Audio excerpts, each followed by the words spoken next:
বাংলাদেশের স্বাধীনতার পরের প্রথম কয়েন, এগুলো স্বাধীনতার পরের প্রথম কয়েন। এটা হলো 10 পয়সা। আমার কাছে যেটা আছে এটা 1979 সালের, 1980 সালেরও কিছু আছে, আর কিছু 79 সালের আছে।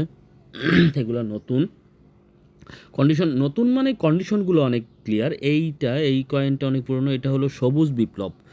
এই কয়েনটা আমি রিসেন্ট কালেক্ট করছি। এখানে একটা ট্রাক্টর, সম্ভবত একটা ট্রাক্টর বা ধানের শীষ এরকম ছবি দেওয়া আছে। পিছনে সবগুলারই শাপলা, আর সবুজ বিপ্লব লেখা আছে। 10 পয়সা বাংলায় লেখা আছে। এটা 79 সালের। আর এইটা হলো পান পাতার 10 পয়সা। এর আগেরটা ছিল ফ্যামিলি, এর পরেরটা সবুজ বিপ্লব, আর এইটা হলো পান পাতা।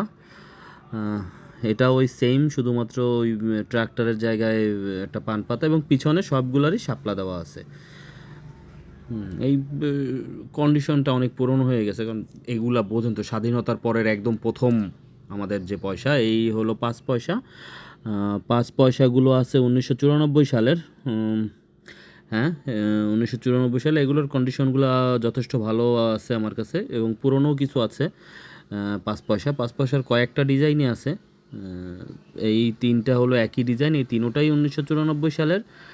আর একটা 5 পয়সা আছে, এটা 1973।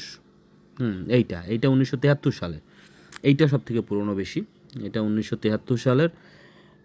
এই কন্ডিশনের আমার কাছে আরও কয়েকটা আছে, 1980 সালেরও আছে কিছু 5 পয়সা।